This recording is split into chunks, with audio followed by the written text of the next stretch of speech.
నమస్తే. Welcome to our channel.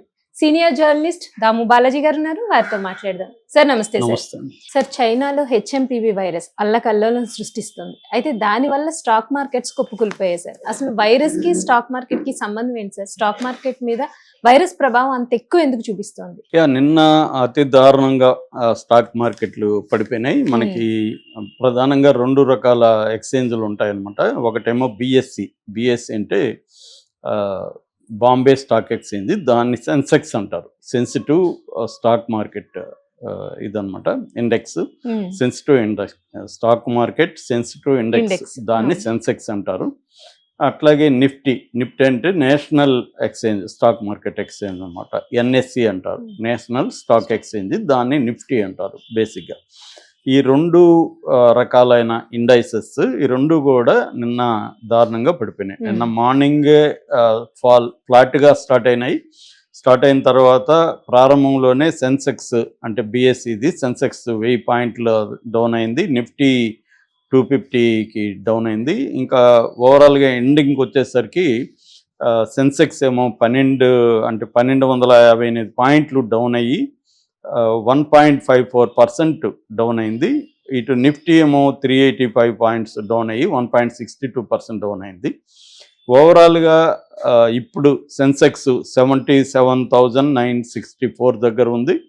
Nifty ఏమో 23,616 దగ్గర నిఫ్టీ ఉంది.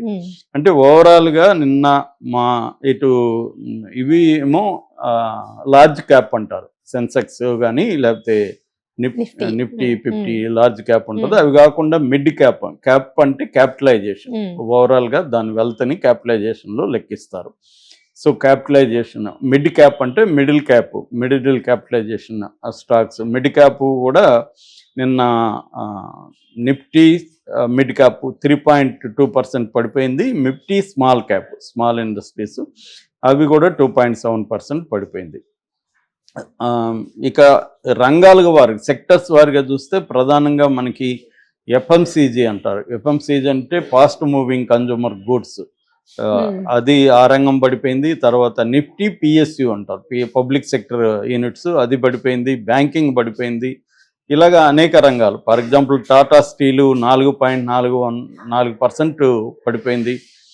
తర్వాత అదానీ పోర్ట్స్ 1.5% పడిపోయింది. ఏషియన్ పెయింట్ 1.62% పెరిగింది. మహీంద్రా పడిపోయింది.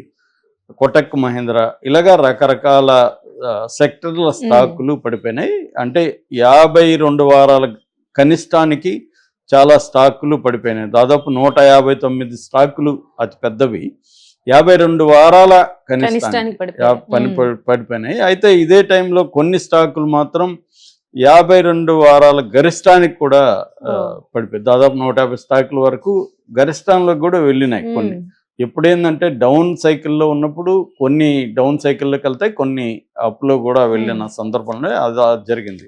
అంటే ఫర్ ఎగ్జాంపుల్ ఐసిఐసిఐ కానీ ఇన్ఫోసిస్ కానీ కొంత గ్రో కనబడుతుంది.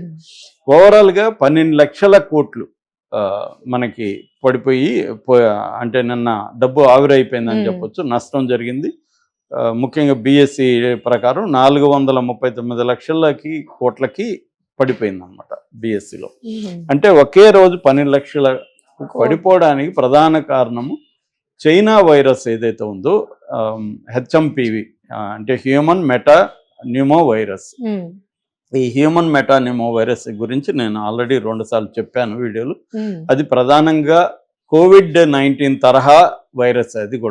అది RNA based virus, DNA RNA 2 ఉంటాయి మనకి. ఆర్ఎన్ఏ బేస్డ్ వైరస్ అది ప్రధానంగా లంగ్స్ మీద ఎఫెక్ట్ చూపిస్తుంది. అది కూడా తుమ్మితోనో ఇంకోటో ఇవి పడితే వాటి ద్వారా వ్యాపిస్తుంది అన్నమాట, అంటూ వ్యాధి ఇది. దీన్ని చైనాలో పెద్ద ఎత్తున వచ్చి హాస్పిటల్లో జాయిన్ అయ్యారని. ఇండియాలో నిన్నేమైందంటే బెంగళూరులో ఒక 8 ఏళ్ల పాప, ఒక 3 నెలల పాప, ఇద్దరికి బ్యాప్టిస్ట్ హాస్పిటల్ బెంగళూరులో వచ్చి ఈ హెచ్ఎంపివి వైరస్ ఉన్నట్టుగా డాక్టర్లు గుర్తించారని చెప్పి Indian council of medical research, ICMR అంటారు, ఐసిఎంఆర్ఏ డిక్లేర్ చేసింది. ఐసిఎంఆర్ డిక్లేర్ చేసినాకనే ఈ స్టాకులు పడిపోయినాయి. ఓకే. అట్లాగే గుజరాత్ లో కూడా ఒక కేసు వచ్చిందనేది వార్తలు వచ్చాయి. అంటే స్టాక్ మార్కెట్ కి దీనికి ఏంటి సంబంధం అంటే స్టాక్ మార్కెట్ ప్రధానంగా సెంటిమెంట్ల మీద డిపెండ్ అయ్యి ఉంటది. స్టాక్ మార్కెట్లు అంటే మనుషులు కొనడం అమ్మడం కదా, స్టాకుల్ని కంపెనీలో వాటాలని కొంటూ అమ్ముతూ ఉంటారు. బేసిక్ గా కొనుగోళ్ళు అమ్మకాలు జరుగుతుంటాయి. ఎప్పుడే దీన్ని బుల్ మార్కెట్ బేర్ మార్కెట్ అంటారు. బుల్ మార్కెట్ అని ఎందుకు అంటారంటే ఎద్దు ఎవరైనా చంపాలన్నా ఏం చేయాలన్నా ఇట్లా పైకి లేపుతుంది కాబట్టి పైకి వెళ్ళే మార్కెట్ ని బుల్ మార్కెట్ అని, ఎలుగుబంటి బేరేమో కిందికేసి కొడుతుంది కాబట్టి అలా అనేది వచ్చింది బేర్ మార్కెట్. సో ఈ బుల్ మార్కెట్ సెంటిమెంట్ ఎప్పుడు బేర్ మార్కెట్ గా మారిపోతుందంటే ఒక భయాందోళన నెలకొన్నప్పుడు. ఏదైనా ఇప్పుడు మళ్ళీ COVID-19 లాగా వస్తుందేమో. COVID-19 లాగా వస్తే ఏమవుతుంది, బిజినెస్లు దెబ్బతింటాయి, లాక్డౌన్ రావచ్చు, మొత్తం లైఫ్ అతలాకుతలం అవుతుంది. ఎప్పుడైతే లైఫ్ అతలాకుతలం వ్యాపారాలన్నీ ఇప్పుడు కొనుగోలు లేకపోతే FMCG సెక్టర్ పడిపోతుంది కదా, ఫాస్ట్ మూవింగ్ కన్జ్యూమర్ సెక్టర్ పడిపోతుంది. ఇదంతా లింక్ కదా, ట్రావెల్ ఉండదు, ట్రావెల్ లేకపోతే రవాణా రంగం ఇన్ఫ్రాస్ట్రక్చర్ రంగం కూలిపోతుంది.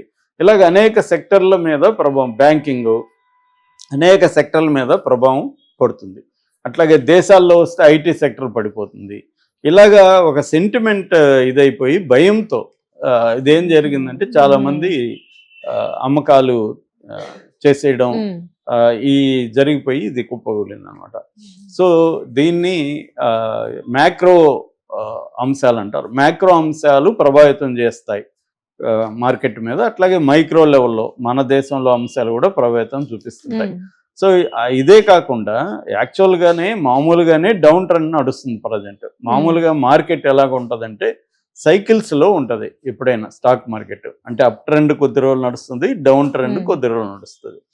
ఇప్పుడు మనకు మామూలుగానే ఆల్రెడీ డాలర్ బలపడుతుంది. ట్రంప్ గెలవగానే రూపాయి విలువ అనేది ఆల్ టైమ్ లోకి పడిపోయింది. ఇప్పటి వరకు పడకుండా నిన్నటికి చూస్తే 85 పైసల 85 రూపాయల 82 పైసలు ఆల్ టైమ్. ఆ మధ్య వరకు కూడా ఒక 6 నెలలకు ముందు కూడా 84 రూపాయల వరకు ఉండింది. ఇప్పుడు ఏకంగా ఎంత పడిపోయింది, నిన్న ఒక్కరోజు 3 పైసలు తగ్గి 85.82 దీనికి పడింది. ఇదొక కారణం. రెండవది, ట్రంప్ 20వ తేదీ రాబోతున్నాడు. ట్రంప్ ఎటువంటి విధానాలు తీసుకుంటాడు, చైనా మీద ఆంక్షలు కావచ్చు, అన్ని దేశాల ఇంపోర్ట్ల మీద ఆంక్షలు విధించబోతున్నాడు. దానివల్ల అన్ని దేశాల ఎకనామీ ఇబ్బంది అవుతుంది. దానివల్ల ట్రేడ్ వార్స్ వచ్చే అవకాశం ఉంది. ఎందుకంటే చైనా మీద 100% చేస్తే చైనా గమ్ముండదు కదా, అమెరికా ఇంపోర్ట్స్ మీద అది చేస్తుంది. సో ఇటువంటి ఒక ట్రేడ్ వార్కి ఆయన ఏమన్నా తెరలేపుతాడు అనేది ఒక అంశం. రెండో అంశం, అక్కడ ఫెడరల్ బ్యాంక్ వడ్డీలు పెంచాలనే ఆలోచన కనబడుతుంది. ఎందుకంటే అక్కడ ఇన్ఫ్లేషన్ ఉంది. ఇన్ఫ్లేషన్ తగ్గించడం కోసం వాళ్ళు ఫెడరల్ బ్యాంక్ ఇంట్రెస్ట్ పెంచాలని, దాన్ని హాకిష్ అంటారు. సో అటువంటి హాకిష్ సెన్స్ అనేది ఒకటి నడుస్తుంది. ఇంకొకటి ఏంటంటే Q3 ఫలితాలు రాబోతున్నాయి ఇండియాలో.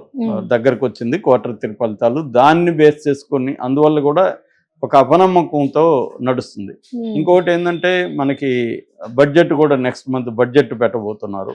దానికి సంబంధించి కొంత నడుస్తుంది. అయితే ఈ మధ్య కాలంలో ఏంటంటే FII అంటారు. FII అంటే ఫారిన్ ఇన్స్టిట్యూషనల్ ఇన్వెస్ట్మెంట్లు. ఇన్స్టిట్యూషనల్ అంటే మ్యూచువల్ ఫండ్స్ కావచ్చు, LIC కావచ్చు, ఇలాంటి వాటిని DII అంటారు ఇండియాలో అయితే, డొమెస్టిక్ ఇన్స్టిట్యూషనల్ ఇన్వెస్ట్మెంట్. FII అంటే ఫారిన్ ఇన్స్టిట్యూషనల్ ఇన్వెస్ట్మెంట్.